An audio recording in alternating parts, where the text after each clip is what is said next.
آج 12 ربیع الاول جمعۃ المبارک کے دن انا اطعینا کل کوثر میں دعوے سے کہتا ہوں آج 600 کروڑ مانگو گے تو کل مل جائیں گے۔ محترم ناظرین، ربیع الاول جمعۃ المبارک کے دن کا یہ وظیفہ آپ تمام بہن بھائی لازمی پڑھ لینا۔ یہ بڑا ہی مجرب اور خاص وظیفہ ہے۔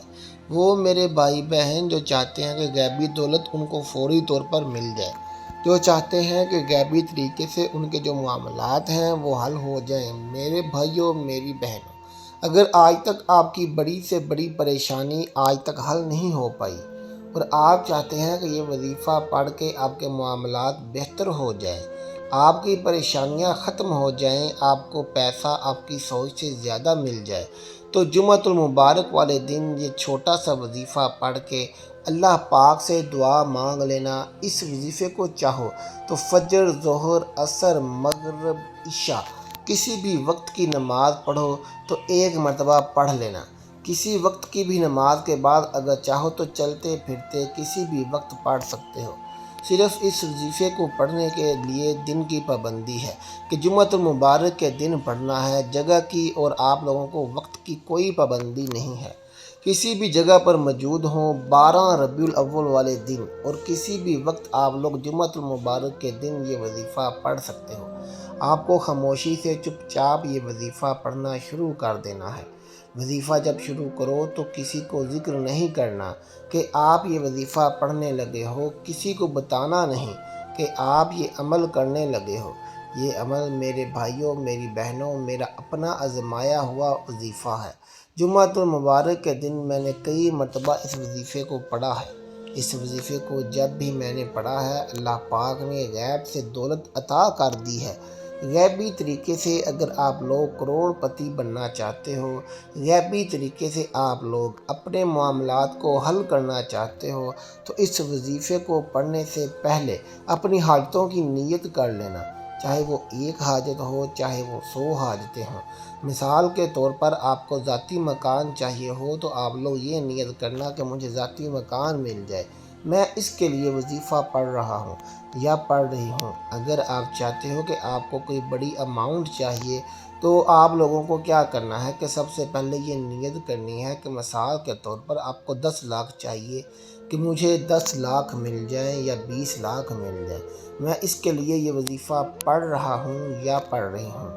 جو بھی آپ کی حاجتیں ہوں، جو بھی آپ کی مراد ہو، اگر آپ قرضوں میں ڈوبے ہوئے ہوں تو یہ نیت کر لینا کہ میرا قرض ادا ہو جائے، میں اس کے لیے یہ وظیفہ پڑھ رہا ہوں یا پڑھ رہی ہوں۔ پھر فوراً سے حاجتوں کی نیت کر لینا اور فوراً ایک مرتبہ بسم اللہ الرحمن الرحیم پڑھ لینا۔ ایک ہی مرتبہ بسم اللہ الرحمن الرحیم پڑھنا اور ایک ہی مرتبہ درود پاک پڑھ لینا۔ کوئی بھی درود پاک ہو آپ نے پڑھ لینا ہے، صلی اللہ علیہ وآلہ وسلم پڑھ لیں یا جو درود پاک آپ پڑھنا چاہیں کم سے کم ایک مرتبہ لازمی پڑھ لیں۔ ایک بار میرے ساتھ بھی پڑھ لیں، اللہم صلی علی محمد وعلی آل محمد کما صلیت علی ابراہیم وعلی آل ابراہیم انک حمید مجید، اللہم بارک علی محمد وعلی آل محمد کما بارکت علی ابراہیم وعلی آل ابراہیم انک حمید مجید۔ اب جب درود پاک پڑھ لو تو اس کے بعد آپ لوگوں کو میرے بھائیوں میری بہنوں کیا پڑھنا ہے یہ اچھی طرح سمجھ لیں۔ اب میرے بھائیوں میری بہنوں، جب آپ نے درود پاک پڑھ لیا تو آپ کو چھوٹے چھوٹے سے 3-4 وظائف ملا کر ایک پورا عمل کرنا ہے۔ یہ عمل اتنا آسان ہے کہ کوئی چھوٹا بچہ بھی کرنا چاہے تو بڑے ہی سکون سے آرام سے یہ وظیفہ پڑھ سکے گا اور وقت بھی آپ کا بالکل نہیں لگے گا۔ یہ 1 منٹ سے بھی کم وقت میں آپ لوگ یہ وظیفہ بڑے ہی سکون سے بڑے ہی آرام سے پڑھ لو گے۔ اب آگے آپ نے جب درود پاک پڑھ لیا تو المتقدر ایک مرتبہ پڑھیں، پھر دوسری مرتبہ بھی پڑھ لیں، 2 مرتبہ ہو گیا، پھر 3 مرتبہ پڑھیں۔ اس وظیفے کو اس اسم کو آپ کو سب سے پہلے پڑھنا ہے۔ پہلا وظیفہ جو ہے وہ ہے المتقدر کا وظیفہ ہے۔ اس وظیفے کو آپ تمام بھائیوں اور بہنوں کو 7 مرتبہ پڑھ لینا ہے۔ جب 7 مرتبہ یہ وظیفہ پڑھ لو تو اس کے بعد آپ لوگوں کو ایک وظیفہ یا محمد ایک مرتبہ پڑھیں، پھر دوسری بار پڑھیں۔ سیکنڈوں وظیفہ یا محمد، اس وظیفے کو آپ کو 11 مرتبہ یہ وظیفہ یا محمد کا پڑھنا ہے اور آگے 2 چھوٹے چھوٹے وظائف اور ہیں۔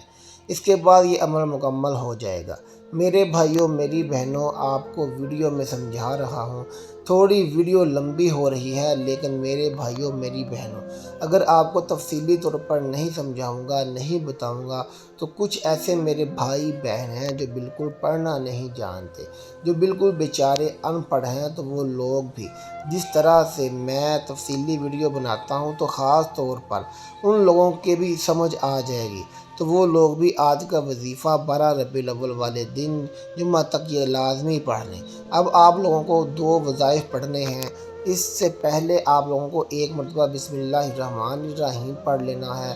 اب تک جو عمل آپ نے کیا وہ کر لیا، اس کے بعد آپ لوگوں کو فوراً بسم اللہ الرحمن الرحیم پڑھ لینا ہے، اور بسم اللہ الرحمن الرحیم پڑھ کے آپ کو ایک مرتبہ سورۃ الکوثر پڑھنی ہے۔ انا اعطیناک الکوثر فصل لربک وانحر ان شانئک ھو الابتر۔ ایک مرتبہ جب سورۃ الکوثر پڑھ لیں، اس وظیفے کو آپ کو کچھ اس طرح پڑھنا ہے کہ اس وظیفے کو سیدھے ہاتھ کی پہلی انگلی پر 3 مرتبہ پڑھنا ہے۔ لا حول ولا قوت الا باللہ العلی العظیم 2 بار پڑھ لیا، پھر آپ لوگ تیسری مرتبہ پڑھیے گا سیدھے ہاتھ کی انگلی پر۔ آپ لوگوں کو 3 مرتبہ لا حول ولا قوت الا باللہ العلی العظیم کا وظیفہ پڑھ لینا ہے، اور پھر اس کے برابر والی انگلی ہے دوسری انگلی، اس پر بھی 3 مرتبہ لا حول ولا قوت الا باللہ العلی العظیم پڑھنا ہے۔ اس طرح تیسری اور چوتھی انگلی پر بھی 3 مرتبہ یہ وظیفہ پڑھ لینا ہے۔ ٹوٹل 12 مرتبہ کا یہ وظیفہ پڑھ لینا ہے۔ یہاں تک آپ نے پڑھ لیا میرے بھائیوں میری بہنوں۔ آخر میں آپ کو ایک اسم پڑھ کے یہ وظیفہ ختم کر دینا ہے۔ آخر میں درود پاک پڑھنا ہے، اور درود پاک آخر میں لازمی پڑھیے گا، اور اس کے بعد اللہ پاک سے خوب رو رو کر گڑ گڑا کر دعا مانگ لینی ہے۔ آخری وظیفہ سننے کہ کون سا وظیفہ پڑھنا ہے اور کس طرح پڑھنا ہے۔ آخری وظیفہ میرے بھائیوں میری بہنوں، آپ کو یا رزاقو یا رزاقو یا رزاقو، اس وظیفے کو آپ لوگوں کو تسبیح کے دانوں پر 41 مرتبہ یا رزاقو کا پڑھ لینا ہے۔ 41 مرتبہ جب آپ یا رزاقو کا وظیفہ پڑھ لو تو اس کے بعد ایک مرتبہ درود پاک آخر میں پڑھنا ہے جو شروع میں پڑھا تھا، اور اللہ پاک سے دعا مانگنی ہے۔ جتنی حاجتیں ہوں، جتنی پریشانیاں ہوں، ان کے لیے دعا بھی مانگیں، اور جو وظیفہ شروع ہو تو اپنی حاجتوں کی نیت بھی کریں۔ آخر میں دعا جب مانگ لیں میرے بھائیوں میری بہنوں، تو یہاں پر آپ کا عمل مکمل ہو جائے گا۔ آپ کے دادا عبدالمطلب نے آپ کا نام محمد اور والدہ نے خواب میں ایک فرشتے سے بشارت پا کر احمد رکھا۔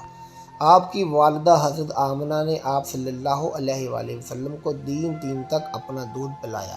اس کے بعد آپ کے چچا ابو لہب کی باندی صوبیہ نے آپ کو چند دن دودھ پلایا۔ پھر حضرت حلیمہ سعدیہ رضی اللہ تعالی عنہا نے 2 سال پورے ہونے تک آپ کو دودھ پلایا۔ 2 سال پورے ہونے پر آپ کا دودھ چھڑوا دیا گیا۔